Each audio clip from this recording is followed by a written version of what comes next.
Good evening, everyone. My name is Luke Ferrari. Thank you for joining us.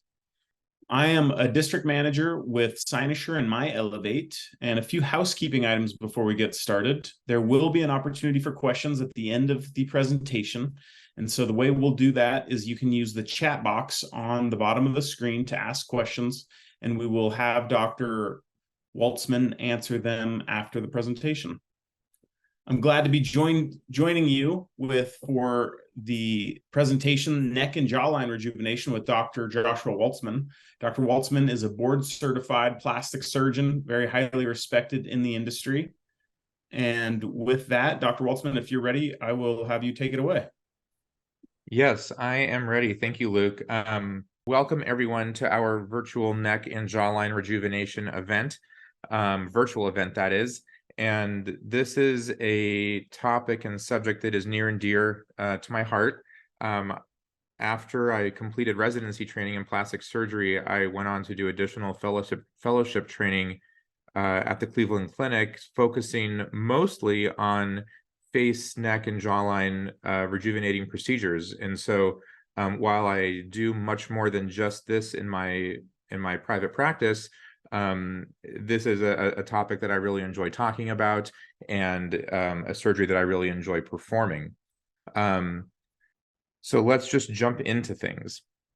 And I should also mention, so this event tonight, we're going to be talking mostly about a procedure called MyEllevate, which is a minimally invasive type of neck lifting procedure that is relatively new to the market. But I will be talking about a variety of different types of neck rejuvenating procedures and showing examples, and patients will be able to kind of figure out what would be possibly the best option for them. If it's MyEllevate, that's great. This will be very relevant. If it's not, we'll be touching on some other things too. So this should be very informational and educational for all. So without further ado, let's jump into stuff. So the signs of aging in the neck, it's a process. And so this kind of shows over time some typical age-related changes to the lower face.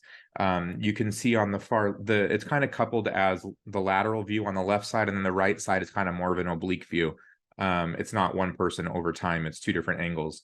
And so you can see on the far left side, that is the lower face of a younger person. You can see there is a defined jawline there. I think I have a pointer here.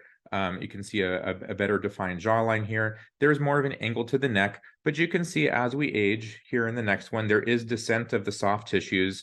We have what we commonly refer to as some jowling in this area, and you can see in the neck there's some laxity of skin, and also some muscle laxity as well. And then just from a different angle over here, again, you can see in our youth we have a much better defined jawline and tighter, more well-defined neckline. And then as we age, the jowls, the nasolabial folds, and then what we call the marionette lines here, along with neck laxity. And so over time, you can see down here at the bottom of the slide, as we age, fat distribution changes throughout the neck. We get a little more of that submental fullness in the neck. We accumulate some muscle laxity as collagen and elastin start to decrease. We get skin laxity more and more each year. And I don't have to tell everyone that's on this talk, this is what happens. That's why you're all here kind of learning about what's the latest and greatest innovations in this area. So what also happens? So with neck laxity, you also get muscle laxity, and that's what we refer to as platysmal bands. So the platysma is a muscle that kind of starts where your clavicle is, the bones along the top of your chest, and that muscle kind of fans up along your neck and even goes over your jawline. And those muscles can start to pull away and lose tension over time. And as they do, you start to see some visible banding. And usually it's two bands in the center, as you can see over here, a nice muscle band there, another one right there. And then there's usually some lateral bands. And so you can see one here on the side and another lateral band right over there. And another example on this patient, you can see that there's some medial bands here, not too much lateral, and people have different distributions. Some people only have bands when they flex their neck. Other people some people have bands all the time, even at rest. And this is a very, very common sign of neck aging. So there's not just one component that goes into, you know, rejuvenating the neck. It's multifactorial. So the three things, once you break it down into three very simple categories, is you have fat, you have skin, and you have some glands. So the fat everyone knows about, you can pinch it, you can see it. Skin, obviously, you know, that's what everybody wants, is tighter skin, more rejuvenated skin. And then you have glands in the neck. So the glands that we talk about in the neck really are what are called the submandibular glands, and they're kind of located right down here. And there's a lot of debate about whether the glands get lower as we age or if they get larger as we age. Either way, they can start to become a little more prominent, and you can feel them on the side of your neck, and they might feel like, you know, small little golf balls on the side. They're probably smaller than that, more like a walnut or something like that. Some people have more pronounced glands and other people have less pronounced glands. And so those are kind of the things that all contribute to an aging neck. So what are different procedures that can be done to address these different issues? So over here, you can see this patient has a lot of submental fullness. This is mostly a fat issue. And so traditionally, liposuction really is the best way to address that. And sucking out the fat from the neck does a really good job of better defining the neckline and the jawline and whatnot. But if you suck out the fat from the neck, sometimes you're left with a skin issue. So liposuction does a really good job of sucking out fat, but liposuction does a terrible job of tightening skin. And that's where Renuvion comes in to help tighten skin.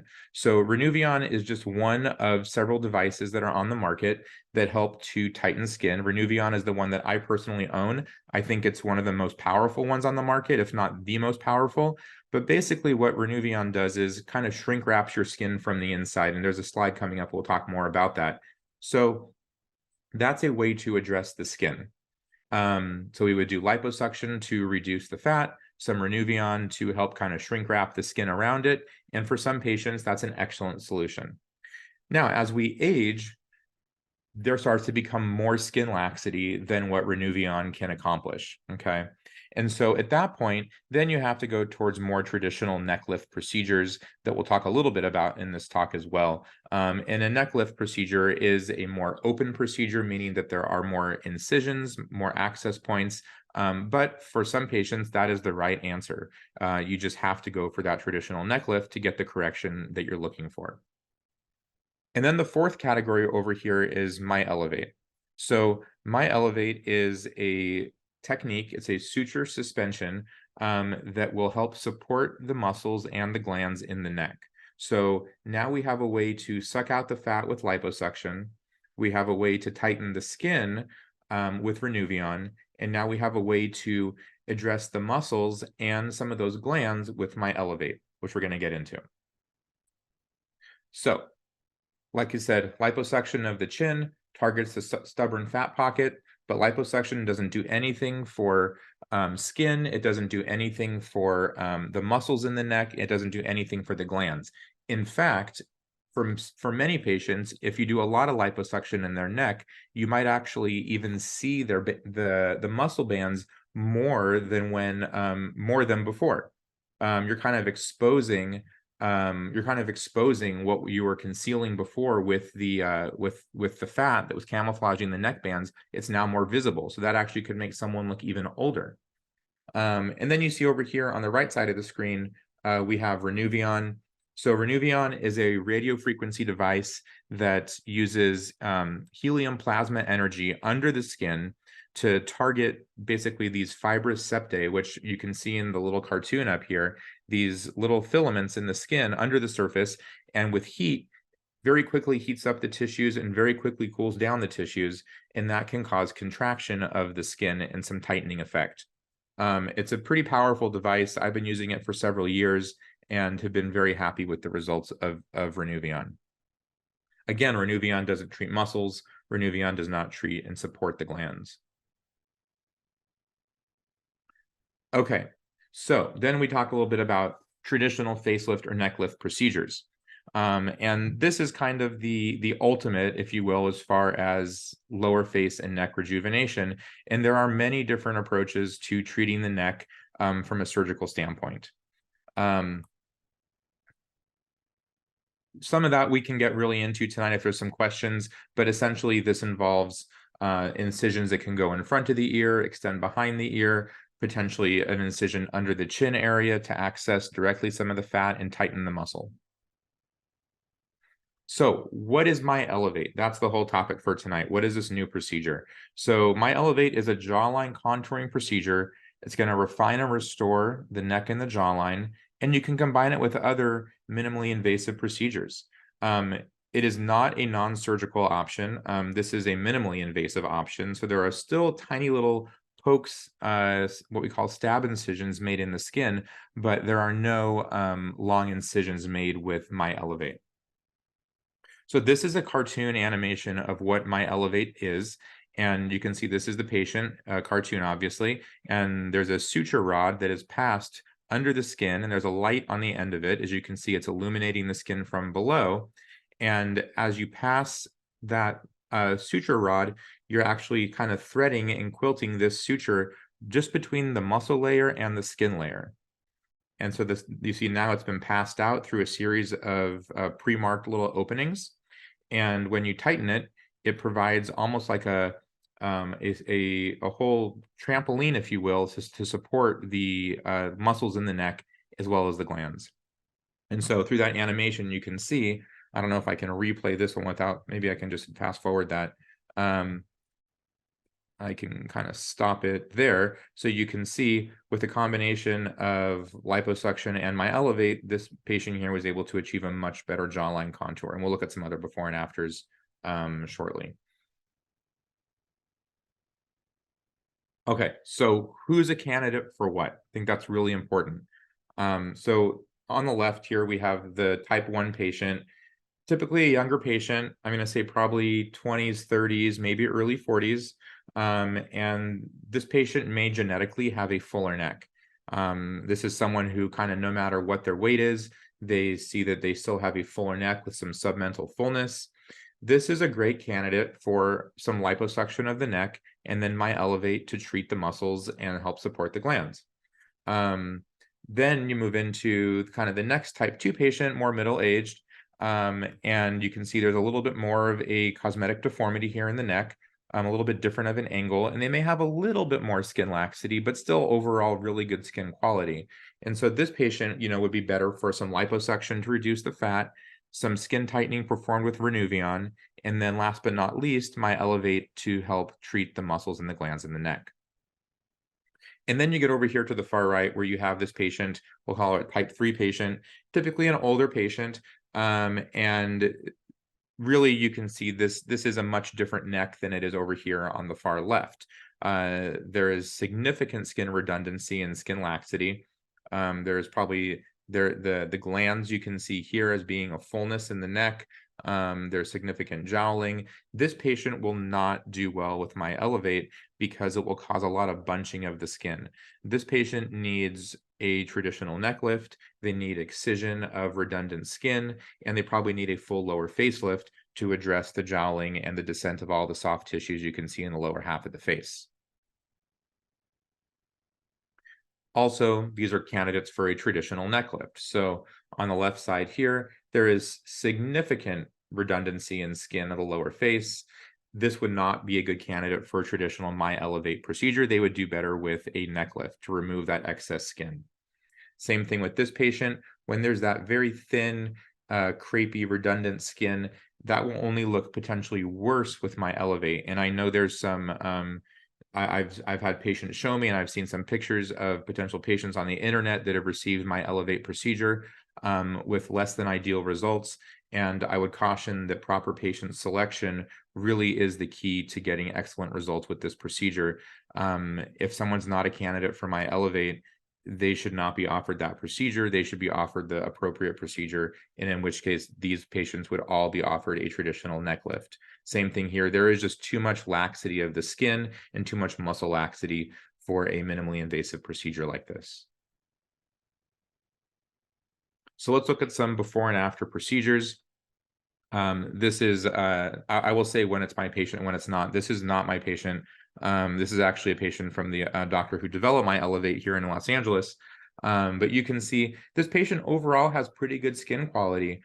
This is a almost 6-year post-op result, but at the time she had good skin quality, definitely a full neck with some fat, and with a combination of liposuction, and in this case, a procedure called Smart Lipo was performed, but a similar idea of trying to tighten some skin along with MyEllevate, she has a very nice result for a minimally invasive procedure.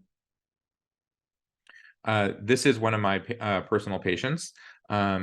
And you can see here before, this was a combination of some liposuction under the chin, Renuvion for skin tightening, and then MyEllevate to treat the muscle laxity. And this is 3 months post-op, and you can see there's a significant difference in the neck and jawline contour here. And the only incisions, if you'll call them that, in this case, she had liposuction, so there's a little poke right under her chin, and there was a little poke right under the earlobe. Each of those gets 1 stitch. All the rest of the access points involve no stitches whatsoever. They're just like a little needle poke almost that's allowed to heal on its own. Here's another before and after that we saw before, after the animation. Obviously a very nice corrective result for this patient with minimal to no scarring at all. So that kind of incorporates what MyEllevate is, a brief overview of some of the other neck type procedures that are available, ranging from very, very minimally invasive to a full open neck lift procedure. And so this talk really was meant to give everyone kind of a general overview, specifically talk about what MyEllevate can offer that we weren't able to do before. And really, I think the point is, yes, it is a newer procedure. The concept of tightening the neck muscles and doing these things is not new. We've been doing this for many, many years in neck rejuvenating surgery. The difference with MyEllevate is that it is minimally invasive, that we're accomplishing a very, very similar, powerful result with very minimal access points. And so it's not a new concept, but the approach in itself is a very novel approach, and that's what's special about using the MyEllevate procedure.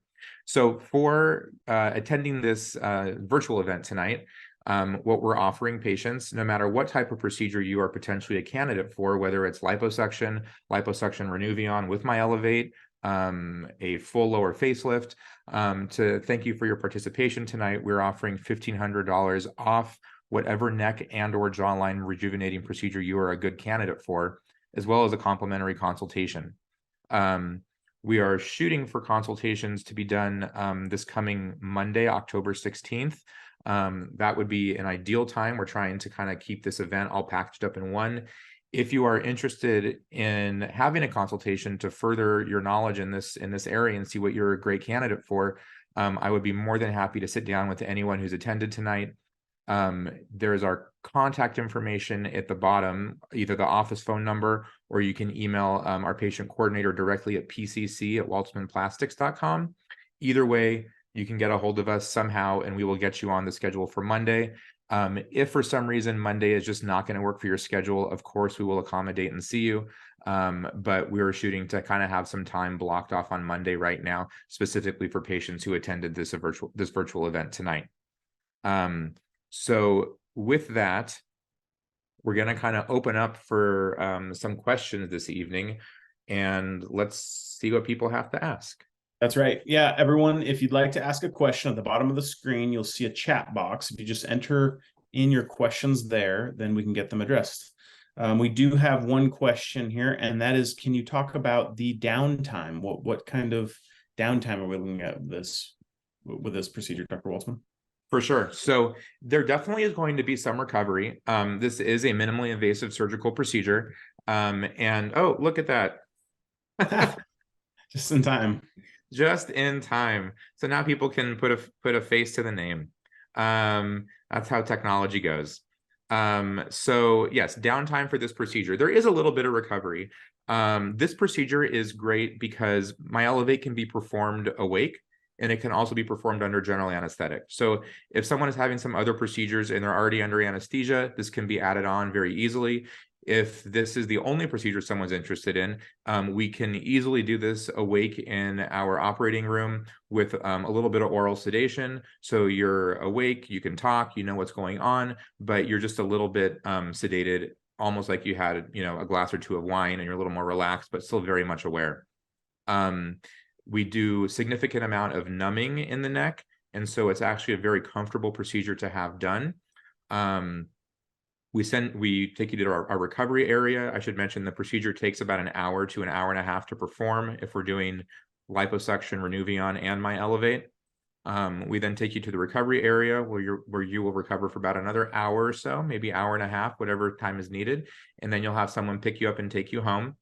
There is kind of a head dressing, if you will. There's a little bit of a neck compression strap just to keep some pressure on the lower half of the neck. And also for the first week or so, you're going to be wearing this basically a soft collar. For the first few days, it's critical that patients wear this. Basically, what we want to do is prevent your neck from collapsing down. We've done all this nice work under the neck to create a really nice defined jawline. And what we wouldn't want is someone falling asleep like this for the next 6 hours and basically crunching everything and having all of our work scar down there. So we put patients in a soft collar that keeps their neck at a nice open angle, and they'll wear this for a few days, pretty much full time. And then after that, just if they feel there's going to be a time when their neck might collapse down.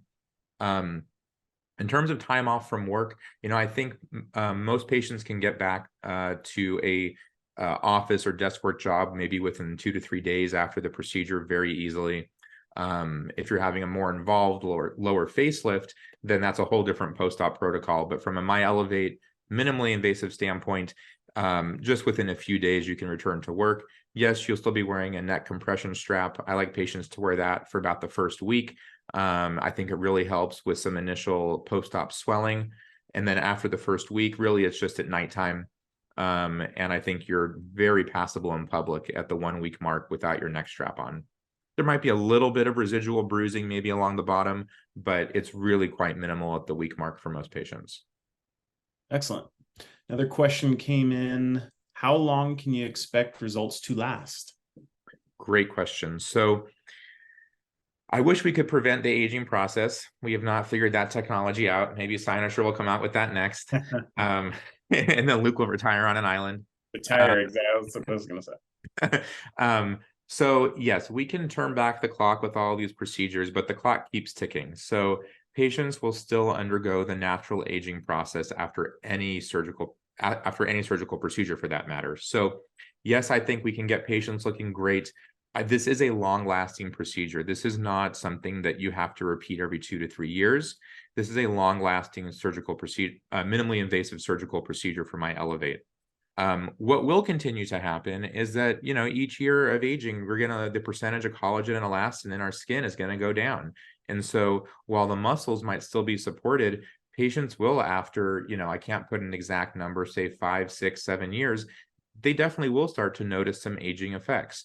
Perhaps someone that comes in their, early 40s has myEllevate, their neck looks great. They come back in 8, 10 years, now they're in their early 50s, they're going to notice some jowling, and that was not addressed by myEllevate, at which point they might want to, commit to doing a full lower facelift to lift those portions of the cheek and jowls.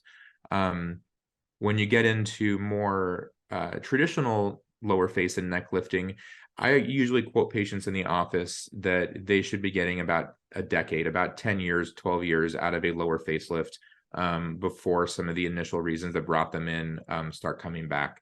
And every patient is individual. It really depends on your skin quality, how thin or thick your skin is, how much sun damage you've had. Your cumulative sun damage over your life has a big factor to do with how well your tissues react to surgery. There's a lot of variability, but this is a long-lasting procedure. Great. We have an additional question. A patient is asking, she says that I'm 60 years old. Would you recommend this procedure for me? So I think it really depends on it's going to depend on skin quality and how much laxity there is.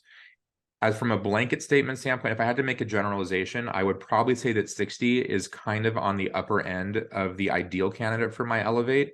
Could it be the right option for some patients? Sure, it definitely could be on a case-by-case basis.